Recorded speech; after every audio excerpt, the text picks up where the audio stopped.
It's just a small piece of metal, right? But what if I told you that in Australia, every coin tells a story of survival, rebellion, and nation building? It's a wild ride that starts with desperate settlers trading rum for essentials. People even cut holes in foreign coins to make their own money. This journey is packed with gold rushes and the birth of a brand new nation. Imagine a place with no banks, no cash, no ATMs. This was early colonial Australia. The first European settlers arrived with nothing but the supplies on their ships.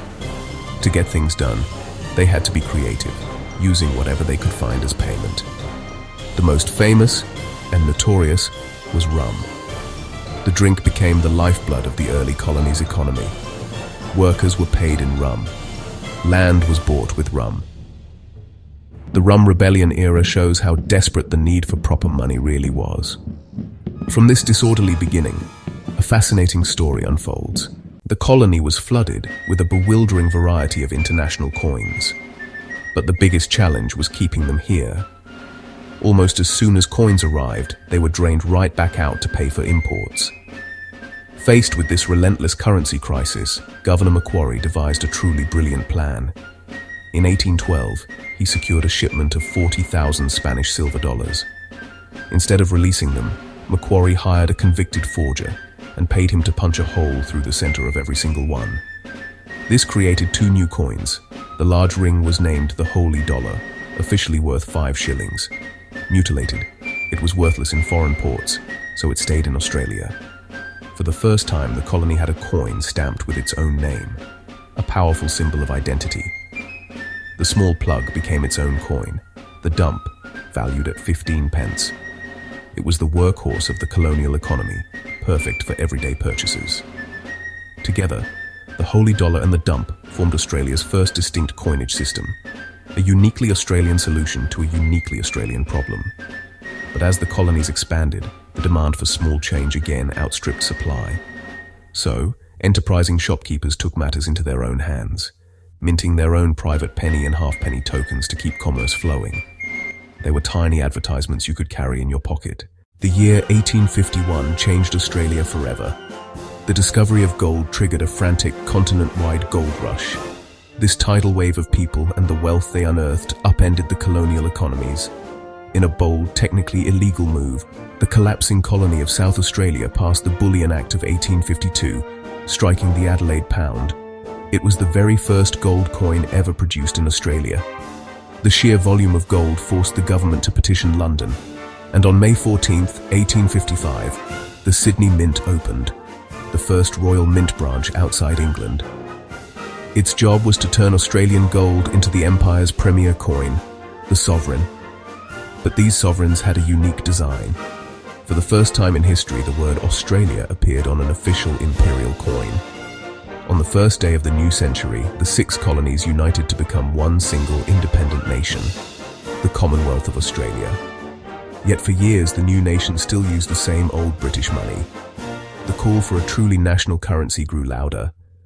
Finally, in 1910, the first coins of the Commonwealth were released. The reverse featured the brand new Australian coat of arms, a kangaroo and an emu supporting a shield. It was a tangible piece of national sovereignty that people could carry with them every day.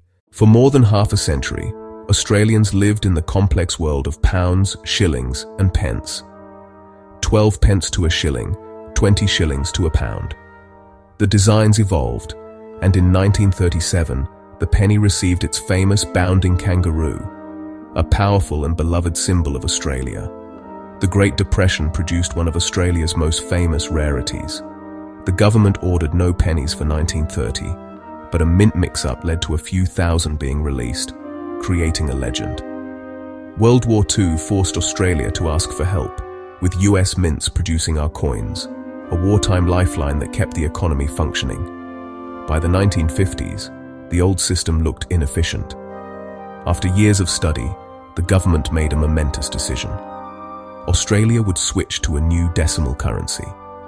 A massive public education campaign was launched, featuring a catchy jingle and a character named Dollar Bill to prepare the nation for C-Day.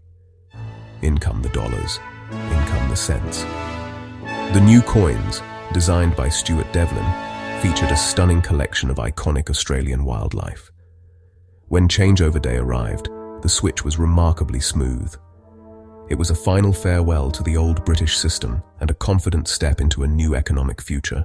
The new age brought new coins: the $1 coin in 1984, the $2 in '88, and the withdrawal of the 1 and 2 cent coins in 1992, streamlining our currency for a modern age. The mint soon realized coins could be more than just money. The 1970 Captain Cook 50-cent piece was the first of a new breed, the commemorative coin. This opened the floodgates, leading to one of the mint's biggest innovations, adding durable, vibrant color to circulating coins, turning pocket change into a national treasure hunt. The rise of collector coins, pop culture themes, and online marketplaces has created a collecting frenzy, attracting a whole new generation to the hobby. But now, we stand at another great turning point. In an increasingly cashless world, the very role of the physical coin is being questioned. Central banks, including Australia's, are exploring the next frontier, a government-backed digital Australian dollar, or CBDC. Yet in a world of intangible data, the physical, tangible nature of a beautifully crafted coin becomes more special. They are our collective memory, tangible links to the everyday lives of those who came before us. The journey from rum to riches, from holy dollars to digital dreams, is the story of Australia itself.